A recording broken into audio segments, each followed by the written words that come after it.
Okay. I was thinking when it comes to bringing people on and managing the almost hiring and firing thing, what about literally hiring and firing when it comes to mods? Mods as employees, mods getting paid off of payroll, mods getting paid in general or compensated, getting some kind of recompense for the work that they do. Having a professional mod squad or a portion of your mod team that is pro and a portion of your mod team that is volunteer. What would we be looking for? How common is this? How likely do you see it, happening in the future? What is the shape of professional mod teams? I'll let Lecky answer this because I know she's had more experience with this. I would say 100% it depends on size of the channel, size of the chat, and how much work the person that you're considering paying is doing, and how much that by paying them, how much that would. Well, I'm trying to think of how to say this. Not like, yeah, give them money. They run your channel. But like how much it's worth to you. Yeah. Like if you notice that this person is going above and beyond, they're always there. They're always, one step ahead of the game. Hey, I know that this game is coming out, so I made these things for you, or I set this up for you, or a friend of mine had a key, so I got this for you, that sort of thing. Like for me, everything that I've done on Twitch has always been sort of a natural progression. It's never been, I want to be paid as a mod. I want to be a mod for your channel. I want to be your community manager kind of thing. It's always been someone asking me or offering me things. And I think that's really important to look at when you're considering paying people, I think. It's a bit different because then you have like, it's no secret that Co pays his mods. Mm-hmm. But I believe it's based on like how much time you put into the channel. I'm but curious they about also have like a schedule. Yeah. So developing like fixed times. Jobs. It's basically like a job. Interestingly, getting paid like a job and having to treat it like such. Yeah. And because this is like it's still very new. It's like it's still a baby. Like there's no model for anything. And because so many different channels run so many different ways, you have to create something that's good for you, that doesn't stress you out. And if it means, hey, I'm going to pay you a set amount a month, and you're going to handle all these responsibilities, it gives you some kind of sense of security knowing I'm paying them to literally do a job. And if they don't do it, out the door, bye, see ya. I like that sense of I mean, you have a faith reliability. I think when it's volunteer, and when it becomes a job, the reliability of an employee is something very different. Mm-hmm. Right? They're tethered in a different way. I would have concerns about losing the personal relationship with mods, I think is vital given how social Twitch is itself. Losing that personal relationship, because then they begin to treat it like mere employment, at the same time as having the utter reliability that comes with paying somebody sounds like a boon. Yeah. I mean, I'm interested in what it would look like to manage that line. Well, for me, it's interesting. Sorry. No, I was just going to ramble. Okay. For me, it's like the first time someone offered, I don't mind talking about this at all. First time someone offered to pay me for being a mod, I literally kind of broke down. I was like, wait, you want to pay me to help you? What, fucking nuts. Sorry. Like, didn't mean to let that out.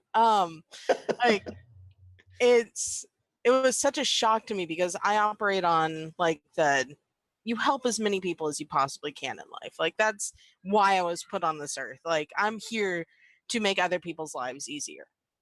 And so when Ello was like, hey, I'm going to start paying you X amount a month for what you're already doing, I was kind of shocked by it. And then as time went on and more responsibilities were put on me, it was like, well, now I'm going to pay you this much a month. I was like, okay, this is neat. I didn't know you could do this. So I think I think for like most streamers though, like it's just not a viable thing. Like most people are trying to just either do this for fun, or they're kind of like borderline full-time, part-time, it's getting serious kind of thing. And you know, being able to pay like your mod team can be very challenging. But what I've done, and there's actually a couple other things why it's hard, because it's like, well, not everyone's putting the same amount of time, and it's like, well, you don't want to start tracking the time because then it feels like a job without being paid like a job. Right. So, and then some people, like, they have a job and they want to just help, like they don't want to get paid. Like I have mods that are just very much like, don't give me money, I don't want it, like I'm just here to help, like that's all I want to do. I'm like, okay, you're an angel. But what I have developed is like basically like I've created a mod wish list, and so my mods like put in like usually about 3 to 4 things on the list that they want that's like reasonably priced, and then every now and then like I'll like buy stuff for the mods, like go through the wish list and buy them each something. Or sometimes so like yeah. And sometimes I'll do like in my channel, sometimes you can cheer with like hashtag mods, and a portion of those bits will go towards the mod wishlist fund, so that the people in the chat can like directly tip the mods as well as supporting the stream. So I've done like, I do both of those things now, and it's worked out really well. So it's like the mods are getting like gifts versus like feeling like they're working a job, and it's not like it's a lot more manageable than just like and having to pay. If you can't afford to pay your mods, I mean, just be upfront with them. Like just say, I'm trying to survive, I'm trying to do this. One of the cooler things I've seen done, and I'm not trying to bring him up constantly, but I love Elo. He's my boy. He actually, it was his idea. He has a panel on his stream.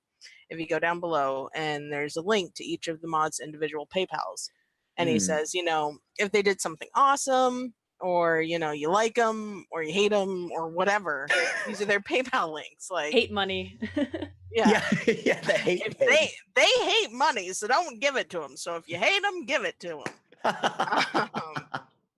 But it's cool. Like there are other ways of showing your appreciation of mods other than with them dollar bills. Yeah, that's true. I know that on my channel we've had a couple of situations where mods have run into a terrible financial crisis in their own life, and so we've taken a day to try and promote that. They've got a GoFundMe kind of thing.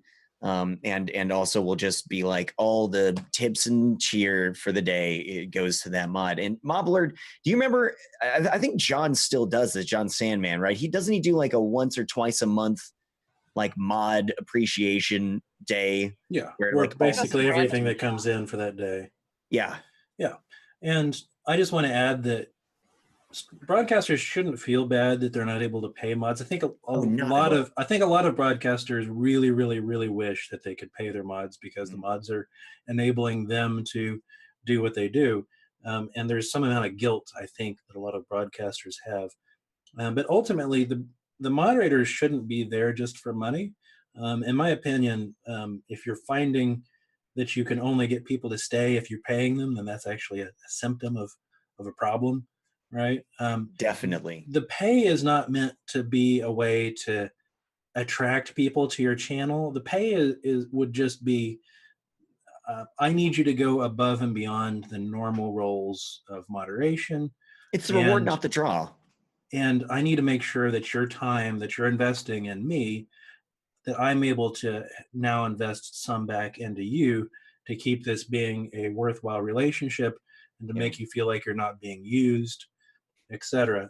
So you should not, as a broadcaster, just go out and try to hire someone off the street to bring them in for your channel to do things for you.